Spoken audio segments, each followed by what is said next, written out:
At last, the day arrived when I could escape the constant sight of your face. Those freeloaders, who did nothing but consume without contributing, needed to go. They should be grateful for the charity they've received all this time. Understood. I declared, I won't be coming back. Thank you for everything until now. Swiftly, I gathered my essentials and bid farewell to the place I had called my in-laws' home for many years. As I left, my mother-in-law wore a satisfied expression, relishing my departure. However, only I harbored a certain poignant truth. My name is Sarah. I'm 32 years old and work remotely from home. Married to Alan for 5 years. Our marital bliss took a turn in our 4th year when Alan's previously robust father fell ill, necessitating our presence and care.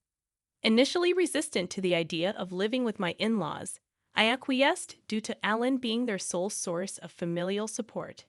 Despite contemplating quitting my job for his care, my company permitted me to continue working remotely, considering my past performance. The complications with my in-laws began immediately, familiarizing me with the notorious mother-in-law and daughter-in-law dynamic. Sarah, hurry up and tend to the cooking and cleaning. How long will you be lazy, avoiding your household duties? Scolded my mother-in-law. I'm working right now. What are you talking about? I'm always clicking away on the computer, I retorted. The truth was, amidst household chores and caring for my ailing father-in-law, I utilized my skills to regain my pre-crisis salary. After about 3 months of intense effort, when my earnings matched their previous peak, I felt genuine joy. However, the reason for my relentless dedication lay in the financial reality. Alan's income alone couldn't sustain us. Despite my hopes that life would finally ease up, the struggle continued. I contemplated setting aside some savings, but inexplicably, circumstances grew increasingly challenging.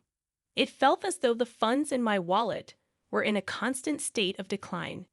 Intrigued by this, I scrutinized our expenses and discovered that Alan had been indulging in lavish spending. Furthermore, my mother-in-law exhibited a penchant for extravagant habits. Alan, always eager to please others, extended his generosity beyond work lunches, using our credit cards to fund drinking parties. My mother-in-law, juggling numerous hobbies with friends, liberally paid for lessons and social gatherings. Despite their profligate ways, the burden of household chores and caring for my ailing father-in-law fell solely on me. I found myself covering all our living expenses with my income, making the prospect of saving money seem like a distant dream. Anxious about our financial situation, I approached Alan and my mother-in-law. Alan, mother, it seems we've been spending excessively. If this continues, we'll deplete our finances. Could you please consider cutting back on your expenses? I implored. In response, Alan and my mother-in-law harshly dismissed my concerns. I don't want to appear stingy in front of my colleagues and subordinates. Can't you understand that? Argued Alan. They won't think you're stingy just because you don't pay for them every single time, I reasoned. Maintaining good relationships with your coworkers is important, but what about the trips to the girls' bars? That has nothing to do with work, I pointed out. You just want to have fun, don't you? How about you come home drunk and start talking about it, even if no one asks you? That just means you have a more enjoyable time there than spending time with me. I expressed my frustration. My mother-in-law sided with Alan, laughing off my concerns. I'm glad Mom understands, and she's right, Alan asserted. Meanwhile, my mother-in-law justified her spending, stating, if I didn't go to my classes, I'd just be cooped up at home. I'm taking classes with my friends to enjoy the limited time. I found myself grappling with the harsh words echoing in my ears, labeling me as a terrible daughter-in-law. Their judgmental remarks centered on the fact that I dedicated myself to household chores without earning an income, rendering me, in their eyes, without the right to voice complaints. The notion of being looked down upon by a homemaker left me perplexed. In truth, I worked diligently, contributing a steady income to the household while also managing the housework and caring for my father-in-law. Their skepticism and belittling tone, asserting that working from home couldn't yield much, were disheartening. Even more so, my mother-in-law had apparently fed Alan a distorted narrative, implying that she alone took care of my father-in-law, painting me as an idle homemaker. The injustice of their perception left me speechless. Despite the countless moments when I contemplated leaving that challenging environment, the anchor that held me was my deep concern for my father-in-law. Since the early days of my marriage, he had consistently treated me with kindness, in stark contrast to Alan and my mother-in-law. His expressions of gratitude, acknowledging me as a wonderful daughter-in-law, resonated in my heart. Whenever he required care, he would apologize for the burden while expressing gratitude for my efforts.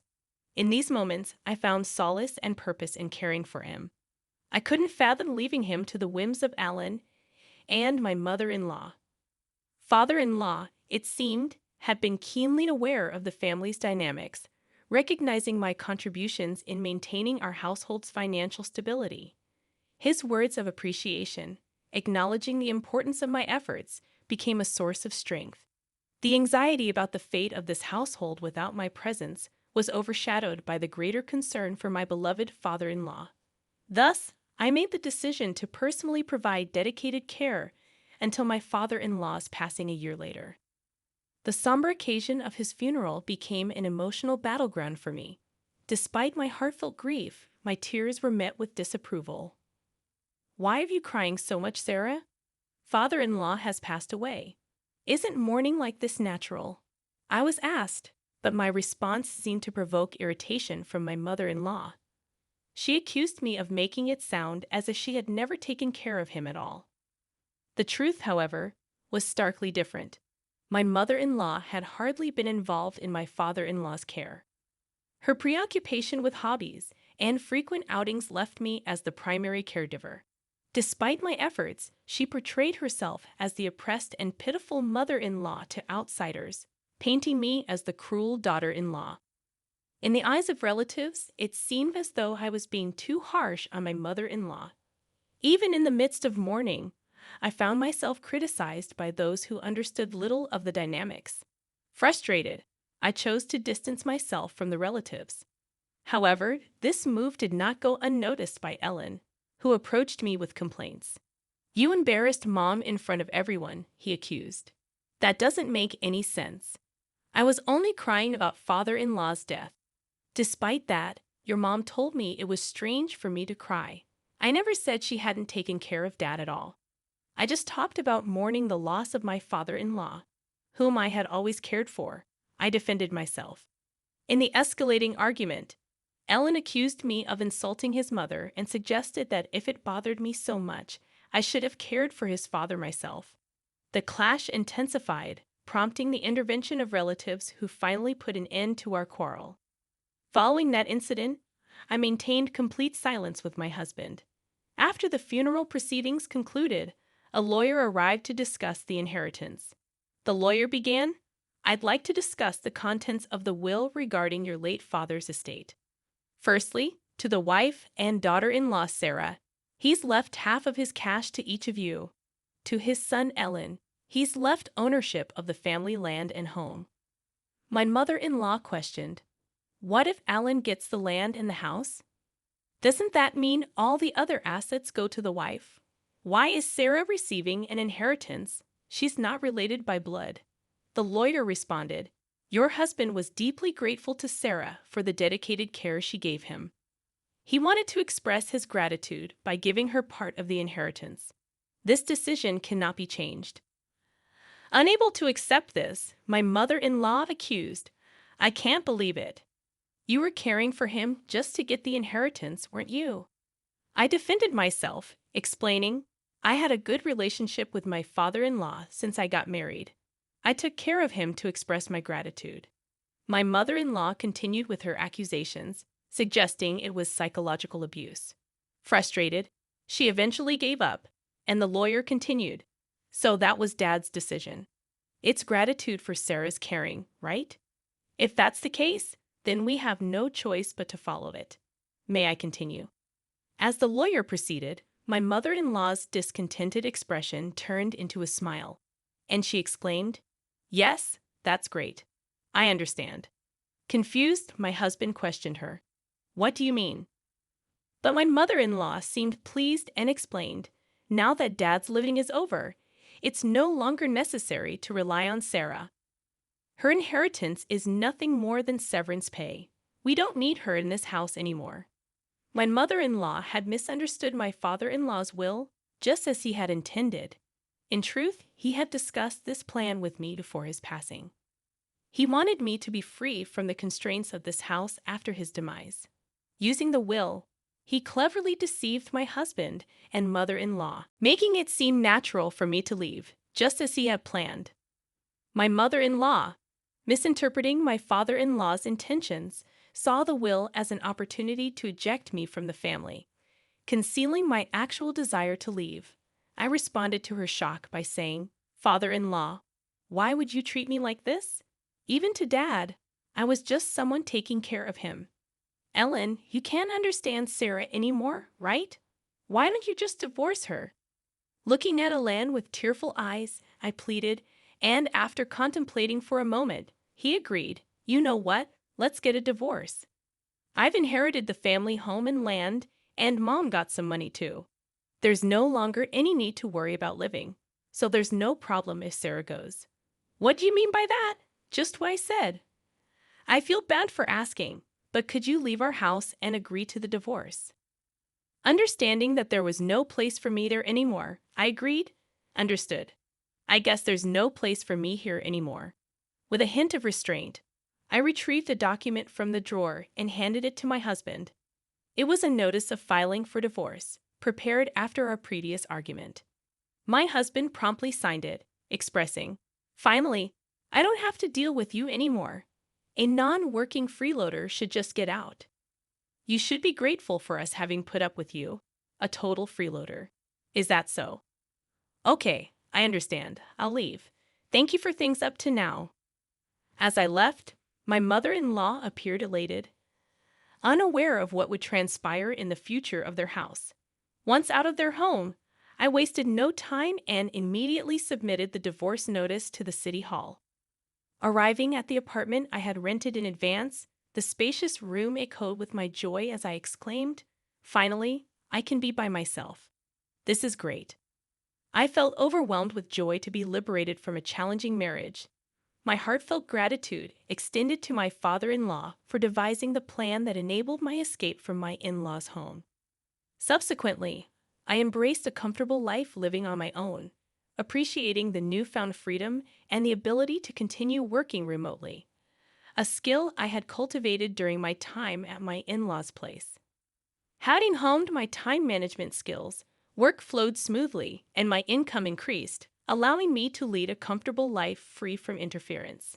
However, my peaceful existence took an unexpected turn when my ex-husband, Alan, called me out of the blue. Perplexed, I questioned, "It's been a while. Why are you calling me? Weren't you the one telling me to disappear?" "Sarah, please help us. We're in a pinch," Alan pleaded. I chuckled, finding the situation ironic. What kind of joke is this? My salary hasn't changed, but for some reason, you're running out of money. We can't live like this. With a laugh, I decided to deliver the final blow. That's because you no longer have my income to support you. You squandered your entire salary on yourself. Maybe it's about time you and your mother learned some financial responsibility as adults. Confused, Alan asked, "What do you mean? You still don't get it?" I clarified. While you were living lavishly, my salary was the one paying for our living expenses. At that time, I was making about $4,800 a month. Now I'm earning even more than that with no one to get in my way. Expressing frustration, Alan pleaded, "Sarah, can't we start over? It was a mistake to let you go. I want to make things right again." I scoffed. "It's obvious you're after my income. Don't be ridiculous. I never want to see your face again. What happened to the inheritance your mother received? With that amount, she should be living comfortably." Alan confessed, "It's about to run out. We spent it on a shopping spree, overseas trips, and half of it disappeared in the casino." Unmoved, I retorted, "A foolish mother breeds a foolish son. I have nothing more to say to you. I'm a stranger now, and I can't do anything for you, nor do I want to." Desperate, Alan implored, "Don't be so heartless. Help me. This has nothing to do with me. There's nothing more to talk about. I'm hanging up. Don't call me again," I declared before ending the call and promptly canceling the contract for the mobile phone I was using. A year later, passing by my mother-in-law's house, I discovered it had become an empty lot, likely sold due to financial struggles. Unperturbed, I continued with my newfound spare time, attending a wine class I had long been interested in. There, I met a man 2 years my senior who took me seriously. After a year and a half of dating, we got married. He is the ace of a well-known company, humble despite his high salary, with a warm and wonderful character. We respect each other's careers, leading to a fulfilling married life. Reflecting on these changes, I can't help but feel that this retribution was, in a way, a gift from my father-in-law.